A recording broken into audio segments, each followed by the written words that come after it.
He kissed his mistress at our anniversary dinner, so I paid their bill with his credit card. Please stay with me as I tell my story. And please, do not forget to support our channel by subscribing to our channel, liking our videos, and sharing your loved one. Your support means the world to us. Now to our story. Poke. He leaned over the candlelit table, whispered something into her ear, then kissed her, in front of me. On our anniversary, I had spent weeks planning that night. 10 years together. I booked a reservation at his favorite steakhouse. Got my hair done. Wore the red dress he once said made him fall in love all over again. I thought we were doing well. I believed we were solid, even with the little arguments lately. Nothing could have prepared me for what happened. I arrived early. The table was already set, 2 glasses of wine waiting. He texted, running 5 minutes late, which wasn't unusual. I scrolled through my phone, glancing up every time the door opened. And then I saw him. He walked in with a woman. Younger. Stunning. Dressed like she belonged in a magazine ad, not a romantic dinner meant for a wife. I blinked, confused. Maybe it was a work thing? Maybe he was just dropping her off. They didn't see me at first. The hostess was about to lead them to my table. I stood up slowly, waiting for an explanation. His face froze when he noticed me. Her expression changed too. She clearly wasn't expecting a third party. I said nothing. He stammered, trying to introduce her as a friend from out of town. She smiled nervously, but I saw her hand brush his under the table. That's when he leaned in and kissed her. Not a cheek kiss, not a friendly gesture. A slow, quiet kiss, right there, like I was invisible. My heart dropped. It was like the air disappeared. I felt hollow, like I was watching someone else's life explode. 10 years just wiped away with one disgusting moment. He finally pulled away and looked at me, as if waiting for a meltdown. But I didn't scream. I didn't cry. I sat back down, picked up my glass, took a slow sip, looked him dead in the eye and said, "You just made everything so easy." I reached into my purse, pulled out the credit card I knew he left at home, the one I reminded him to take this morning. I handed it to the waiter along with the bill and said, "It's on him." Then I walked out. No dramatic exit. No turning back. Just quiet heels on polished wood, the sound of shattered trust left behind. A week before our anniversary dinner, I found a bracelet under the passenger seat of his car. It was delicate gold, with a tiny charm that looked expensive. I picked it up and showed it to him, half expecting an explanation. He didn't flinch, just smiled and said, "That's your gift. I was going to surprise you." I believed him. I wore it that night, slid it on my wrist while getting ready, thinking maybe I had overreacted. Maybe he did plan something thoughtful after all. At the restaurant, everything seemed normal. He acted like nothing was wrong, made small talk, ordered the wine I liked. But then she showed up. I didn't know her. She walked straight to our table, smiled at him, then glanced at me like I was in her way. She didn't look surprised to see me. She looked annoyed. That's when I noticed it. The bracelet. Same gold chain, same charm. It hung off her wrist like it belonged there. She kept touching it, fiddling with the clasp. My heart dropped. It wasn't mine. He hadn't bought it for me at all. Maybe he never meant for me to find it. Maybe he panicked and lied. Either way, I knew. While they talked, I watched. I didn't say much. My mind was running, replaying every late night at the office, every weekend trip with the guys, every vague text he quickly hid. All the little things I had pushed aside suddenly fit together. The puzzle was complete, and it spelled betrayal. He didn't notice my silence. He was too busy trying to keep the conversation light, acting like he wasn't sitting between 2 women who now knew the truth. I looked at the bracelet on her wrist again, then at mine. They matched perfectly. I smiled. He leaned back, laughing at something she said. His wallet sat on the table. I reached over, picked up his card, and flagged down the waiter. When he asked if everything was okay, I said, "Yes, just make sure the bill goes to this card." The waiter nodded, confused but polite. I didn't wait for dessert. I didn't make a scene. I didn't even bother saying goodbye. Let them enjoy their dinner. It would be his. Most expensive one yet. She walked in, laughing at something he said, and my heart stopped. It wasn't just any woman. It was Madison, my college roommate, my so-called best friend. We'd spent years side by side, through breakups, exams, late-night calls, and bridal showers. She helped me pick out my wedding dress. She stood in the front row when we said our vows. And now she was holding his arm. They hadn't seen me yet. I stayed quiet, sitting at the edge of the dining room, eyes locked on the 2 people I once trusted most. They were led to a table just a few feet away. Too close for comfort, too far to speak without causing a scene. She was dressed like she belonged there, like she'd done this before. She looked comfortable next to him, laughing easily, hand resting near his. I noticed the way he looked at her, the same way he used to look at me. I stayed seated. I didn't interrupt. I just watched. My chest felt tight, not from anger but from something deeper. A quiet kind of sadness. Not just for losing him, but for losing her, too. My mind drifted to the past. Movie nights on my couch. Double dates where we joked about switching partners for fun. Birthday gifts and inside jokes. There had been moments I ignored, glances that lasted too long, awkward pauses, quick exits. I brushed them off as imagination. Now I knew they weren't. I couldn't bring myself to go over. What was there to say? That I trusted her? That I welcomed her into my life, my marriage, my home? She already knew all that. And she still chose this. I waved over the waiter, slipped him a note with the table number, and asked for their bill. Handed him my husband's card. Told him it was a surprise gift for the couple. Then I stood, walked out without looking back, and never turned around. Later that night, I found Madison's work email. I scanned the receipt from the dinner and attached it. No message, no explanation, just the facts. She'd never be able to lie her way out of that. I folded the receipt and slid it into my purse without a word. He didn't notice. He was too busy trying to explain things to her. I left the restaurant calm, but my hands were shaking. Not from sadness, from clarity. The next morning, I called a divorce attorney. I told her everything without emotion. Just the facts. She listened carefully, asked for documentation, and I handed her the receipt. One printed slip, signed with his name, charged to our joint account. She looked it over, nodded, and said, "That was cold and smart." We included the charge in the financial discovery. Every expense had to be explained. When his attorney saw the restaurant bill, they questioned it. He tried to say it was business. But the name of the place, the date, the time, all of it lined up with our anniversary. And he couldn't explain why 2 glasses of wine and 1 dessert were on the bill when I supposedly wasn't there. We didn't need photos. The paper trail was enough. It proved he'd used our shared money to wine and dine someone else on a day meant for us. It wasn't just about cheating. It was about trust, finances, respect. The court saw that. My lawyer added the charge to our list of claims. It helped show a pattern, a lack of honesty, misuse of assets, emotional harm. In the end, the judge leaned in my favor. I got the house. I kept my savings. He got the bills. After the final hearing, my attorney and I walked to a quiet bar across the street. She ordered a drink, raised her glass to me, and said, "Not many people keep receipts like that. Good job." I didn't smile. I just took a slow sip and looked out the window, feeling something close to peace. 15 years. That's how long we were married. 3 cities, new jobs, family holidays, and one house I turned into a home. I painted every wall, chose every piece of furniture, planted the flowers out front. I thought we built a life together. I was wrong. For months, I felt the shift. Late nights. Short answers. His phone always face down. But there was no proof. Only a heavy feeling that something was breaking. So I planned the dinner. I made it sound like a celebration, our anniversary. I needed to see it with my own eyes. When it happened, it didn't hurt the way I thought it would. It felt like a door closing. Quiet. Final. I didn't argue. I didn't cry. I went home that night and made a plan. The next morning, I moved half the money from our joint account to my personal one. Legal. Smart.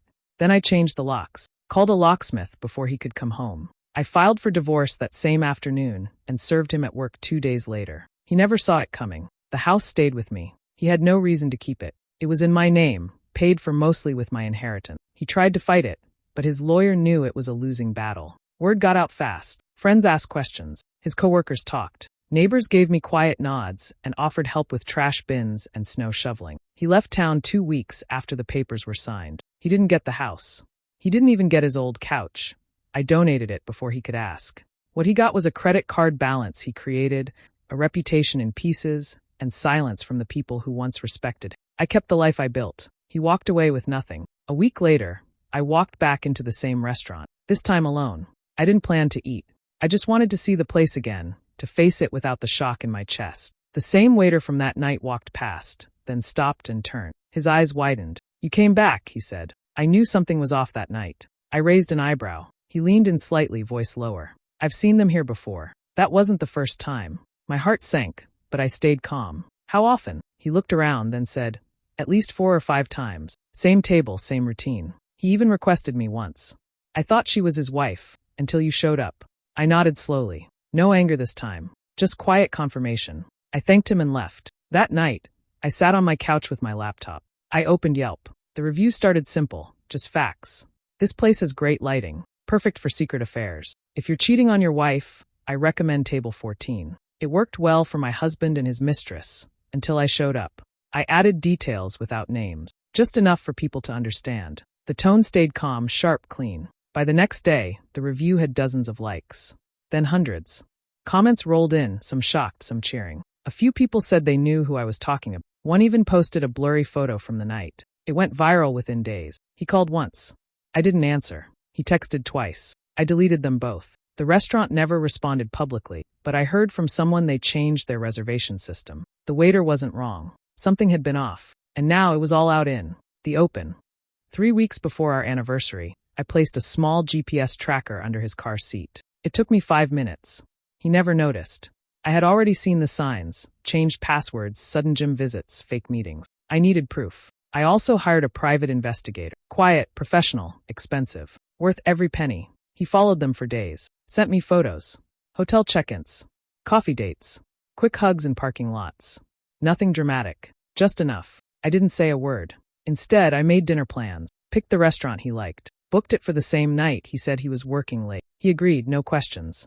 That night, I dressed carefully. Same red lipstick he used to compliment. I arrived 10 minutes early. Sat by the window. Waited. He walked in holding her hand. They didn't see me right away. The hostess led them to the table beside mine. He looked up, froze. She looked confused. I smiled. He stuttered something about a mistake. I didn't answer. I looked down at my phone. A buzz. New message. Photo attached.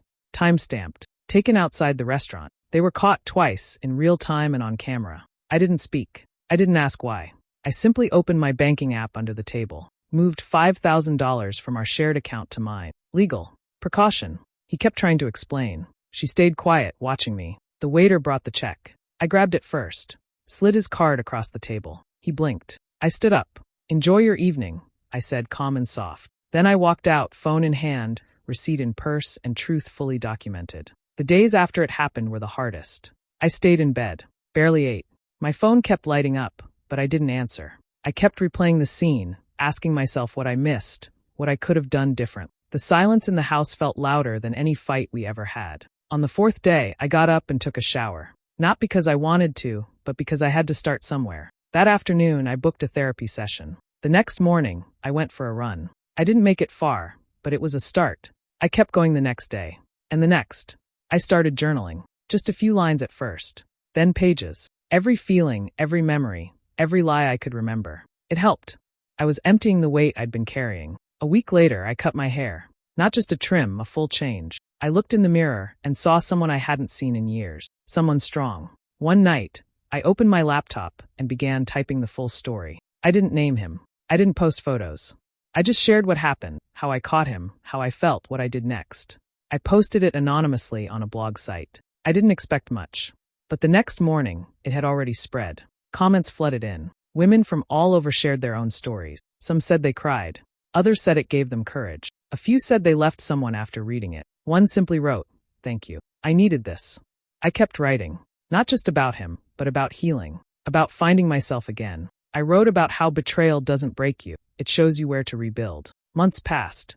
I didn't think about him much anymore. Then one day, I sat across from someone new. We met at a bookstore. He asked questions, listened closely, and never once checked his phone. I smiled, not because of who he was, but because of who I had become. And for the first time in a long time, I felt proud. Not of what I lost, but of what I chose to rise from. 2 days after the dinner, I got a message on social media from a name I didn't expect to see. It was her, the woman from the restaurant, the one he kissed right in front of me. Her message was short. I didn't know. "I'm so sorry." I stared at the screen for a while. Then I replied, asking what she meant. She told me everything. He said he was single. Said he had been through a bad breakup. Told her I was his crazy ex who wouldn't let go. They'd been seeing each other for almost 6 months. She was shocked when I showed up that night. She thought I was the problem, until she saw the ring on my finger. She asked if we could meet. I agreed. We sat in a quiet coffee shop, no drama, no yelling. Just 2 women, both lied to by the same man. She showed me messages, photos, even small gifts he gave her. I told her how long we'd been married, what I had already discovered, and how I had proof of everything. She was angry, but not at me. At him. That same week, she sent screenshots to his boss. I sent the restaurant bill and a written statement. We found out he had lied at work, too. Claimed he was single, even wore no ring at the office. He was called in for a meeting. Suspended for breaking company policy. Reputation ruined. We didn't stop there. She called a few mutual friends and told them the truth. I messaged his mother and sent her the screenshot. No yelling. Just facts. One by one, people around him started to pull away. The woman I once saw as a threat became an ally. We didn't become best friends, but there was respect. A strange kind of bond. We were both fooled, both hurt, and both done with him. In the end, he lost everything. Not just a marriage, but the trust of two people who had given him love. We walked away. He was left explaining lies no one believed anymore.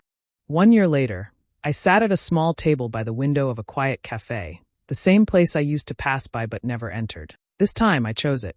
I ordered a glass of wine and looked out at the street, calm and clear. It had been exactly 1 year since that night, since I watched him kiss someone else, since I stood up, paid with his card, and walked out without a word. I remembered it all, but it didn't sting anymore. It felt distant, like a movie I had once seen. Back then, I was heartbroken, confused, lost.